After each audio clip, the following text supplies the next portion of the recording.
Vous êtes-vous déjà demandé pourquoi certaines personnes semblent toujours être au centre de l'attention? Pourquoi elles ne sont jamais des options, mais des évidences? Qu'est-ce qui fait qu'elles laissent une trace partout où elles passent, même en silence, même en leur absence? Elles ont ce quelque chose d'intangible, ce magnétisme discret. Et ce n'est pas de la magie. C'est une posture, un état d'esprit. Une philosophie de vie qui transforme votre manière d'exister aux yeux des autres, le stoïcisme. Car non, le stoïcisme ce n'est pas juste apprendre à rester calme dans l'adversité. C'est apprendre à se connaître au point de devenir rare. C'est apprendre à ne plus être consommable. À ne plus se vendre pour être aimé. À ne plus s'expliquer pour être compris. Dans ce monde où tout le monde se ressemble, suivre les tendances, parler trop vite, partager sa vie au détail près. Ce qui attire, ce qui captive, ce qui impressionne, c'est l'inverse. C'est la retenue. Le mystère. La maîtrise de soi. C'est ce qu'on appelle le vrai luxe. Une personne qui sait qui elle est, qui n'a pas besoin de crier pour exister. Si vous en avez assez d'être traité comme une option, si vous voulez devenir cette personne qui attire, inspire, impose le respect rien que par sa façon d'être, alors cette vidéo est pour vous. Ce que vous allez découvrir aujourd'hui, ce ne sont pas des phrases toutes faites ni des concepts vagues. Ce sont des manières concrètes, ancrées dans une sagesse millénaire, pour devenir un luxe dans la vie des autres. Pas par superficialité, mais par cohérence, consistance, clarté. Le monde ne change pas. C'est vous qui changez votre place dans ce monde. Et croyez-moi, une fois que vous commencez à vous voir autrement, le reste suit. Parce que ceux qui brillent sans projecteur sont toujours ceux qu'on n'oublie jamais. Quand vous parlez trop, vous vous exposez trop. Vous vous dévoilez, vous livrez tout ce que vous avez à offrir. Et soudain, il n'y a plus rien à découvrir. C'est comme offrir un cadeau déjà ouvert. Le mystère disparaît, l'intérêt s'efface. Ceux qui ont le plus d'impact sont souvent ceux qui parlent le moins. Pas par timidité, mais par stratégie. Ils ont compris que chaque mot doit peser. Ils savent que le silence est un levier. Qu'il attire, qu'il intrigue, qu'il donne de la valeur à ce qui sera dit ensuite. Dans les relations, cette règle devient encore plus essentielle.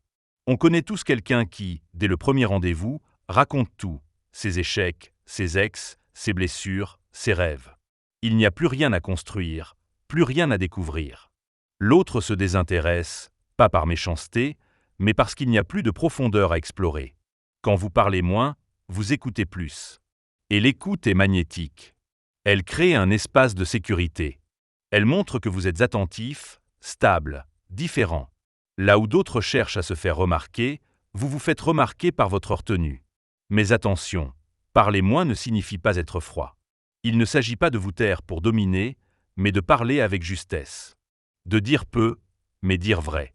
De choisir des mots qui marquent, qui touchent, qui restent. Comme ce proverbe, ne parle que si tes paroles sont plus précieuses que le silence. Et plus encore, moins vous parlez, plus les gens voudront vous comprendre. Vous deviendrez fascinant, car rare. Ce qui est rare attire. Ce qui se donne lentement se savoure longtemps. Le silence n'est pas un vide. C'est une présence. Une force invisible qui capte l'attention sans jamais la réclamer. Les personnes qui brillent ne sont jamais disponibles tout le temps. Et ce n'est pas un hasard. Leur temps est rare. Et ce qui est rare devient précieux. Être toujours joignable, répondre immédiatement, annuler ses propres projets pour quelqu'un d'autre, ce sont des signaux. Des signaux qui disent « mon temps ne vaut pas grand-chose ». Et croyez-moi, les gens les lisent sans même s'en rendre compte. Ce n'est pas une question d'être distant, c'est une question de priorité. Lorsque vous avez une vie riche, structurée, remplie de projets et de passions, votre disponibilité devient un privilège, pas un dû. Vous ne courez pas après les autres. Vous construisez. Vous créez. Et les autres le ressentent. Cela ne signifie pas ignorer les gens. Cela signifie que votre vie ne tourne pas autour des autres. Cela signifie que vous ne vous écartez pas de votre chemin pour répondre à chaque message, à chaque appel, à chaque impulsion. Parce que vous savez ce que vaut votre temps.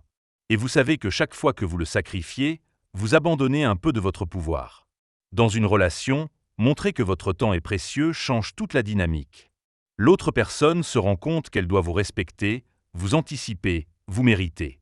Et cela crée un espace où l'intérêt grandit, au lieu de s'épuiser. Quand vous dites non à une invitation pour aller à la salle de sport, pour lire, pour travailler sur vous, vous ne rejetez pas l'autre. Vous affirmez vos priorités. Et cette affirmation vous rend rare. Car trop peu de gens savent le faire. C'est dans les moments où vous êtes seul que vous vous rechargez, que vous progressez, que vous devenez plus intéressant. Et plus vous devenez intéressant, plus les gens veulent votre présence. C'est un cercle vertueux. En vous respectant, vous créez le respect autour de vous. Le vrai luxe, ce n'est pas d'être partout. C'est d'être à sa place. Et de n'y inviter que ceux qui savent l'apprécier. Il y a des gens qu'on remarque sans qu'ils aient besoin de dire un mot. Pas parce qu'ils crient plus fort, mais parce qu'ils sont là. Entièrement là. Leur simple présence a un poids. Une densité. Une énergie. Ce n'est pas une question de physique ou de vêtements. C'est une posture intérieure. Une tranquillité. Une confiance ancrée. Cette manière de marcher droit, de lever la tête, de regarder dans les yeux. Ce langage non-verbal qui dit « je suis là et je n'ai rien à prouver ». La présence ne cherche pas l'attention. Elle l'attire. Subtilement. Parce qu'elle incarne une forme de stabilité rare. Là où tant de gens courent après les regards, la validation, l'approbation, celui qui est présent dans l'instant n'a besoin de rien. Il est complet. Et c'est précisément ce qui intrigue. Votre façon de bouger en dit long. Les gestes calmes, assumés, trahissent une maîtrise de soi. Les gestes nerveux, au contraire, révèlent le doute. Même dans le silence, votre corps parle. Et ce qu'il dit peut attirer ou repousser. Dans les interactions, soyez vraiment là. Quand vous parlez à quelqu'un, regardez-le. Écoutez-le. N'interrompez pas. Ne regardez pas ailleurs. Faites sentir que vous êtes pleinement présent. Parce que cette qualité est de plus en plus rare. Et donc de plus en plus précieuse. Votre voix aussi fait partie de votre présence. Parlez lentement. Posez vos mots. Laissez des silences. Ce sont eux qui donnent du relief à ce que vous dites. Ce sont eux qui captent l'attention. Un mot bien placé vaut plus qu'un flot de paroles vides. Et surtout, soyez vous-même. La vraie présence ne s'imite pas. Elle se construit. Elle se renforce à chaque fois que vous choisissez d'être authentique, plutôt que d'essayer de plaire. La présence, c'est ce qui reste quand vous n'avez plus rien à prouver. Et c'est exactement ce qui marque les esprits. On a tous entendu la phrase « il faut s'aimer soi-même avant d'aimer quelqu'un d'autre ». Mais ce n'est pas juste un dicton. C'est une vérité profonde. Prendre soin de soi, ce n'est pas de l'égoïsme. C'est une démonstration silencieuse de votre valeur. Une déclaration invisible qui dit « je me respecte, donc je choisis ceux qui me respectent ». Cela commence par des choses simples, souvent négligées. Dormir suffisamment. Manger avec attention. Bouger son corps. Se donner le droit de respirer. Quand vous prenez soin de votre corps, vous ne devenez pas juste plus beau. Vous devenez plus vivant. Et cette vitalité est magnétique. Mais il ne s'agit pas seulement du corps. Il s'agit de votre esprit, de votre paix intérieure, de votre capacité à dire stop, à vous retirer, à créer de l'espace pour vous, à lire, à apprendre, à explorer sans culpabilité, à refuser ce qui vous vide et à choisir ce qui vous construit. Les gens sentent quand quelqu'un se traite bien. Ils le voient dans l'attitude, dans la posture, dans les limites claires. Ceux qui savent dire non, qui ne quémandent pas l'attention, qui n'ont pas besoin d'être validés en permanence, inspirent automatiquement le respect. Prendre soin de soi, c'est aussi savoir quand demander de l'aide. Ce n'est pas une faiblesse, c'est une force. Ceux qui vont mal, mais qui nient, s'abîment en silence. Ceux qui cherchent du soutien avancent, grandissent, guérissent. Ce soin de soi, il est quotidien. Ce sont des petits gestes qui s'accumulent. Ce livre qu'on ouvre, ce moment qu'on s'accorde, ce plat qu'on prépare juste pour soi, ces paroles qu'on choisit avec tendresse pour se parler à soi-même. Quand vous devenez votre priorité, vous envoyez un message fort. Je suis complet. Et je ne laisse entrer que ce qui m'élève. C'est ce type d'énergie qui attire les bonnes personnes. Celles qui ne cherchent pas à vous remplir, mais à vous accompagner. Accepter n'importe qui, c'est s'exposer à être traité comme n'importe quoi. C'est brutal, mais vrai. Plus vous laissez entrer des relations tièdes, moins les bonnes personnes vous remarquent. Parce que votre seuil de tolérance dicte votre valeur perçue. Choisir, c'est filtrer. C'est poser des standards. Ce n'est pas être difficile, c'est être clair. Ce n'est pas rejeter les gens, c'est se respecter. Trop de gens restent attachés à ce qui ne leur convient pas, simplement par peur de la solitude. Mais la solitude choisie vaut mieux que la compagnie qui épuise. Avant même de rencontrer qui que ce soit, posez vos fondations. Qu'est-ce que vous ne tolérez plus? Quelles sont vos limites non négociables?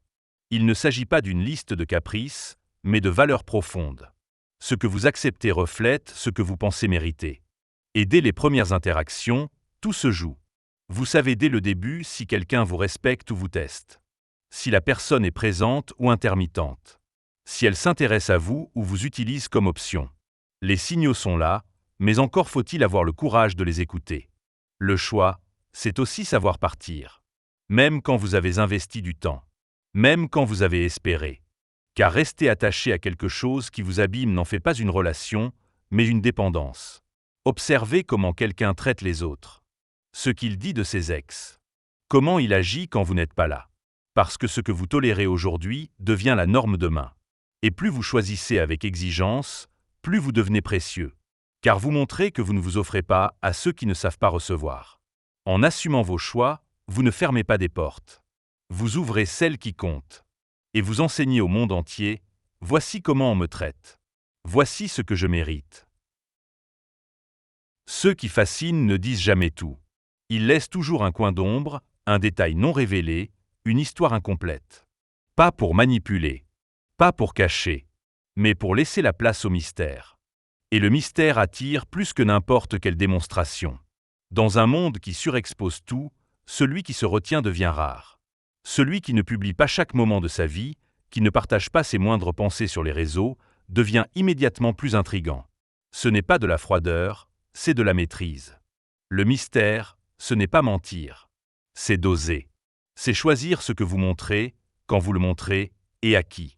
C'est savoir que tout ne se dit pas d'un coup. Que chaque chose a son moment. Que votre vie est une histoire qui mérite d'être racontée lentement. Dans les conversations, ce n'est pas parce qu'on vous pose une question que vous devez tout dire. Une réponse brève, un sourire en coin, une touche d'humour, ça peut dire plus que 1000 mots.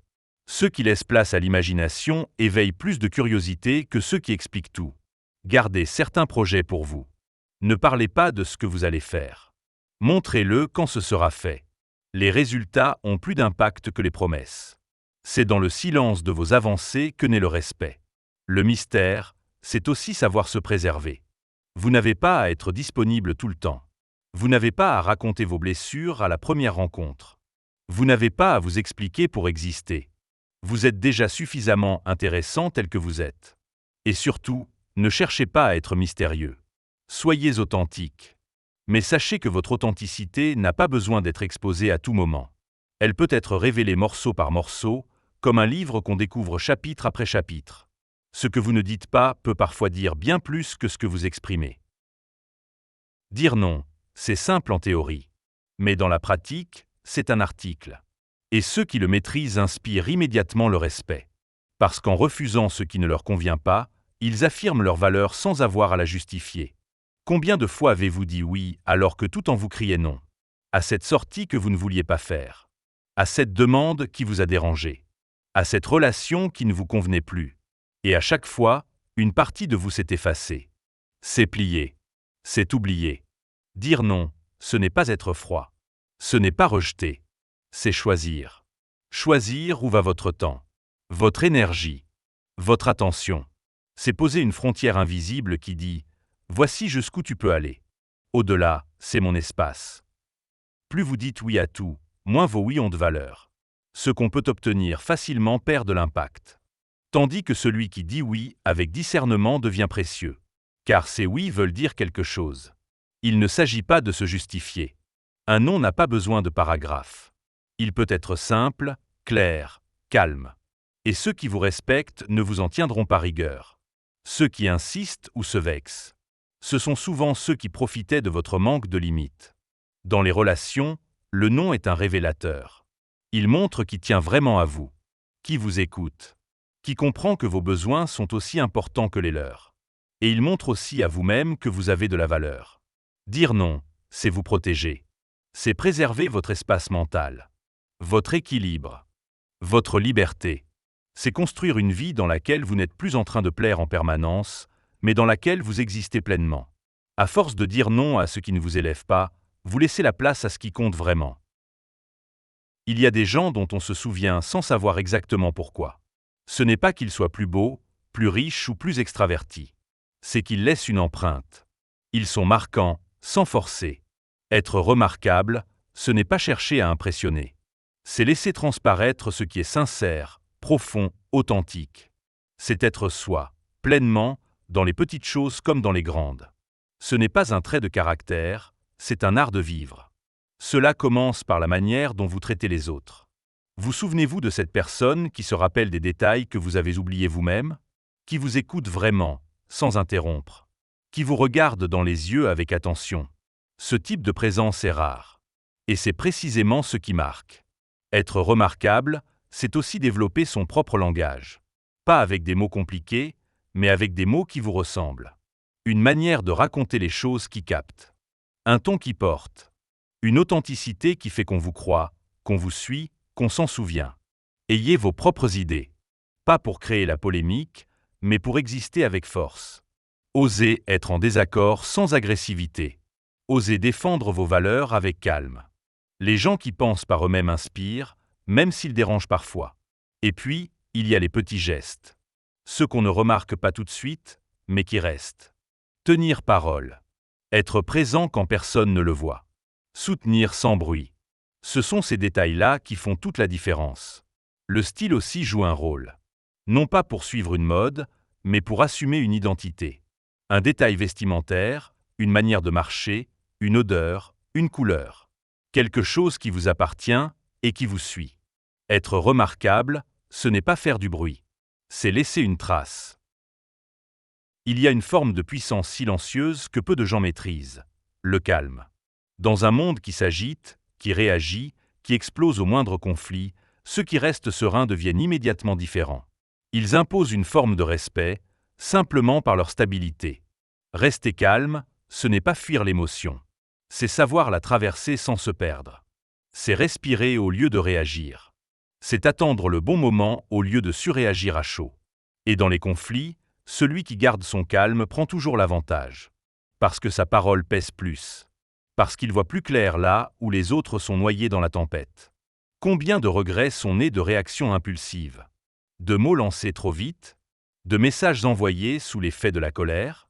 Le calme n'est pas un frein. C'est un filtre. Il vous évite de dire ce que vous ne pensez pas vraiment. Il vous protège. Cette posture, vous pouvez l'entraîner. Par la respiration. Par l'observation. Par le silence.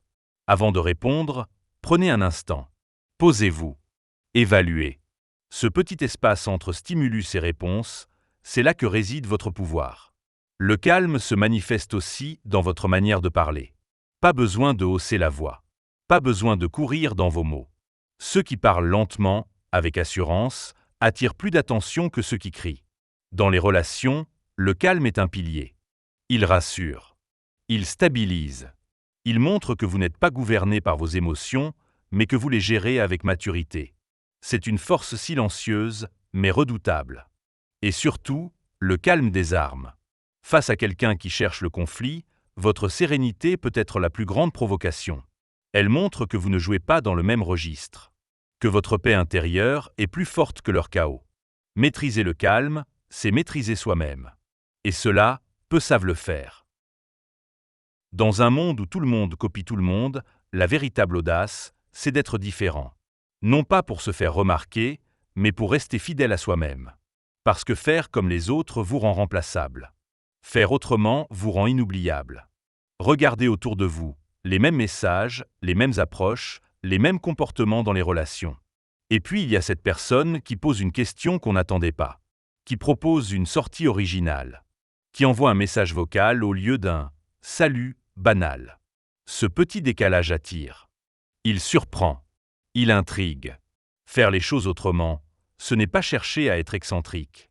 C'est refuser l'automatisme. C'est choisir la conscience plutôt que l'habitude.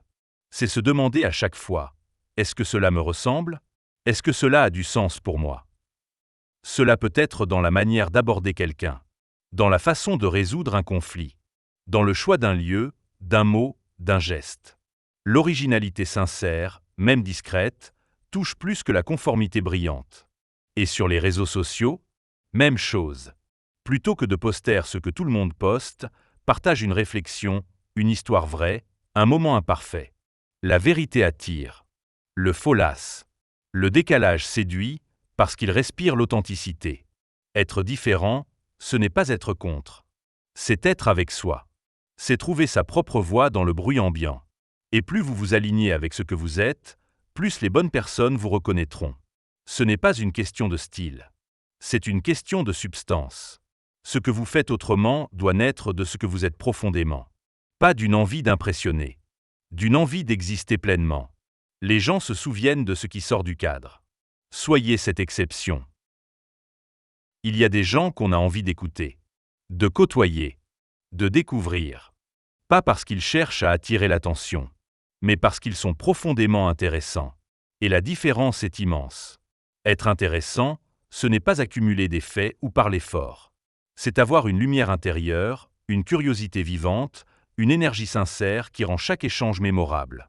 Ce sont ces personnes qui posent des questions qu'on n'entend jamais ailleurs, qui font des remarques subtiles, qui partagent des histoires du quotidien avec un regard unique. Susciter l'intérêt commence par être curieux. Vraiment curieux. Des gens. De la vie. De tout. C'est cette envie d'apprendre, d'écouter, de comprendre, qui vous rend captivant.